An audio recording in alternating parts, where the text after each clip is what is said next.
Hello everyone, welcome back to my YouTube channel. I hope आप सभी अच्छे होंगे। जैसा कि आप सभी को पता है कि बीएड वर्सेस बीटीसी काफी बड़ा मुद्दा है, अहम इस समय का सबसे बड़ा और अहम मुद्दा है। ठीक है, उसमें देखिए आप सभी को हाई कोर्ट का फैसला मान्य करना पड़ेगा, क्योंकि हाई कोर्ट का इसमें कोई रोल नहीं है। ये तो आपको भी पता है, क्योंकि ये सारी चालें जो हैं हमारी सरकारों की हैं। ठीक है, क्योंकि उनको पहले से ही पता था बीएड प्राइमरी के लिए एलिजिबल नहीं है, वो है जूनियर के लिए। ठीक है, सेकेंडरी 6 to 8 और प्राइमरी के लिए एलिजिबल है तो बीटीसी।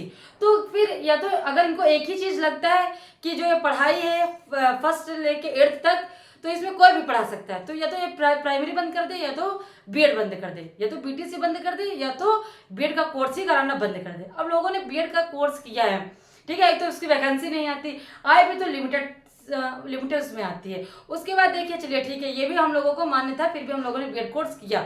उसके बाद जो बीटीसी वालों ने किया, तो बीटीसी वालों ने किया, चलिए वैकेंसी एक टाइम तक आई, लोगों ने वैकेंसी उसके बाद एडमिशन लेना काफी शुरू कर दिया, खूब ढेर सारे एडमिशन लिए, काफी लोग बीटीसी डीएलएड करने, शायद इसमें वैकेंसी ज्यादा है, इसमें चांसेस ज्यादा है। ठीक है, अब देखिए वैकेंसी ज्यादा आती है, चांसेस ज्यादा आते हैं, तो 2019 में जो वैकेंसी आई थी और उसके बाद से कोई वैकेंसी भी नहीं है, 5 साल हो रहे कोई वैकेंसी भी नहीं है। जो भी एग्जाम होता है वो कोर्ट पहुंच जाता है। मेन मुद्दे ये देखिए, अब छोटी छोटी चीजें, अब यहाँ से सरकार की चालें स्टार्ट हो गई थी। वोटिंग बैंक चाहिए थे, इन्होंने बीएड को प्राइमरी में ले लिया। तब इन्होंने नहीं सोचा था कि वो एलिजिबल है कि नहीं एलिजिबल है। ठीक है, और तब इनको ये नहीं पता था, लगता तब सरकार पढ़ी लिखे सब अनपढ़ हो गई थी, उसको कुछ नहीं पता था, बस उनको वोटिंग बैंक से मतलब था। अब एकदम से आ गया, पहले तो उन्होंने सीटेट के उससे पहले एग्जाम भी ले लिया। अब मेन मुद्दा है कि जब उनको फैसला, उन्होंने कोर्ट में फैसला गया था, तो उनको सीटेट और टेट का एग्जाम ही नहीं लेना चाहिए था।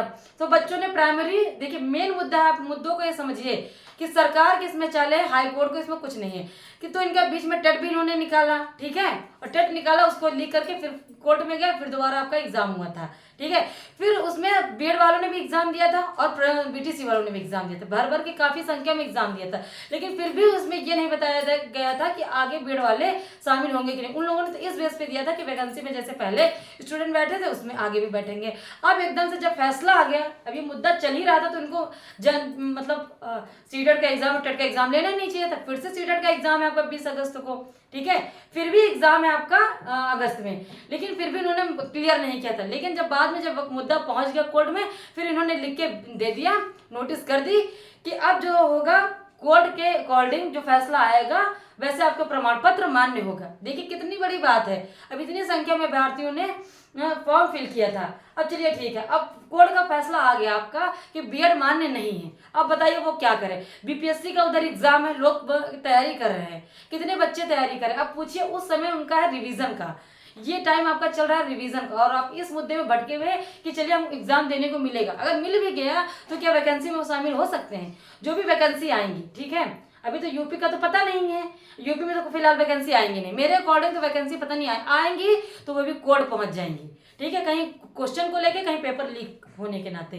ठीक है, वैसे तो अभी मुद्दा चलेगा काफी लंबा कि बीएड प्राइमरी में शामिल होगा या नहीं शामिल होगा। ठीक है, हाई कोर्ट का जैसे कि मैंने लिखा है कि हाई कोर्ट का आपको फैसला आया है कि बीएड प्राइमरी से बाहर, ये तो चलिए ट्रू, इसमें कोई भी वो नहीं, क्योंकि उसको कोई मतलब नहीं है, उसके पास जो मुद्दे आए हैं, जो भी कंटेंट आए हैं, उसके अकॉर्डिंग उसने फैसला सुना दिया। ठीक है, अब ये सरकार की इसमें चाली थी, उसके बाद सरकार की इसमें अहम भूमिका, अब ये समझ लीजिए इसमें सरकार की काफी मतलब अहम भूमिका है। उसके बाद नीतीश जी का कल का बयान, मुझे सबसे शौकिंग करने वाला बयान नीतीश जी का लगा। कल स्वतंत्रता दिवस था, उन्होंने बधाई दी, स्वतंत्र रूप से स्वतंत्र रूप की बधाई दी। उसके बाद देखिए कैसे बोल रहे हैं, स्क्रिप्ट रखिए सामने, पढ़ पढ़ के बोल रहे हैं। अगर सैकड़ों हजारों बच्चों की, लाखों बच्चों की, माने लाखों बच्चों की अगर उनके थोड़ी सी दर्द, थोड़ी सी फीलिंग्स होती, थोड़ी कदर होती, तो वो क्या स्क्रिप्ट देख के बोलते हैं? नहीं, वो अपने आप से भी बोल सकते थे कि इतना बड़ा मुद्दा चल रहा है इस समय, लोग जितने आबादी जिस समय इस देश में, इस यूपी में, हर पूरे देश में बोलते हैं, जितनी अहम भूमिका किसान की है उतनी ज्यादा स्टूडेंट की है। अगर देश बढ़ेगा तो किसानी से बढ़ेगा, या तो स्टूडेंट शिक्षित लोगों से बढ़ेगा। ठीक है, और शिक्षा के मार्ग में देखिए कितनी ज्यादा बाधाएं चल रही है। नीतीश जी देखिए कैसे बोल रहे हैं, एक एक स्क्रिप्ट पढ़ पढ़ के बोल रहे हैं। कैमरा उन्होंने कल बहुत कम ही फेस किया था। ठीक है, कैमरा को फेस ही नहीं किया इस बयान पर, तो वो स्क्रिप्ट ही पढ़ रहे थे कि मानो कि उनको दे दिया गया था वोटिंग बैंक के लिए मुद्दा कि ये लीजिए, आप बोल दीजिए, थोड़ी सी जनता, थोड़ी सी जो स्टूडेंट है वो सहम जाए।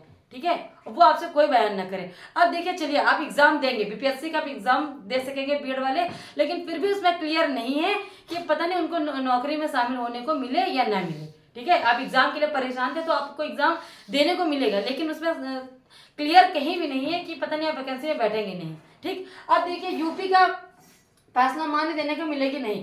अब देखिए हाई कोर्ट का फैसला आपको मान्य करना पड़ेगा अब, लेकिन ये फैसला आपको सुप्रीम कोर्ट जाना पड़ेगा। ठीक है, क्योंकि अब कोई बात नहीं है, सरकार भी क्या सुन रही है, कोई मतलब उसके कोई कुछ भी बात ही नहीं करते, कुछ सुनती ही नहीं है। तो आपका अगर है अगर आपके एक जज ने फैसला सुनाया है, शायद उसको इतना संगीन उन्होंने ना लिया हो, इतना अच्छे से उन्होंने ना देखा हो, लेकिन आपकी छोटी छोटी बातों को, छोटे छोटे मुद्दे को सुप्रीम कोर्ट में शायद ज्यादा जज होंगे, शायद आपके इन मुद्दों को शायद वो समझ सकती है। तो उन मुद्दों के लेकर आप सुप्रीम कोर्ट जा सकते हैं, शायद आपको सही से न्याय मिल सके। तो लेकिन मेरा ये मुद्दा है जो इस समय गदर मूवी आपको बना दी गई बीएड और बीटीसी का।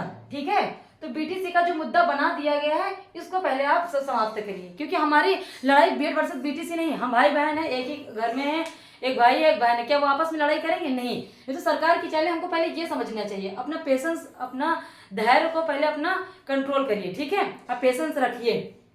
उसके बाद देखिए, अब आपको जब जाना है सुप्रीम कोर्ट तो अपने मुद्दों को लेके जाइए और अपनी जो तैयारी प्रिपरेशन वो सही से करते जाइए। रिवीजन का टाइम है, अब रिवीजन करते जाइए। अब आगे जो प्रोसेस है, आगे के क्या न्यूज आते हैं, क्या आगे क्या फैसला आता है आपकी सरकार का, क्या वो बयान देती है, क्या ट्वीट करती है, बस इसके आगे देखने के लिए आप वीडियो चैनल से बने रहिएगा। अगर न्यू है तो चैनल को सब्सक्राइब कर वीडियो को लाइक जरूर करिएगा। ये जानकारी आप सभी को अच्छी लगी हो, आगे के अपडेट्स मैं आपको देती रहूंगी।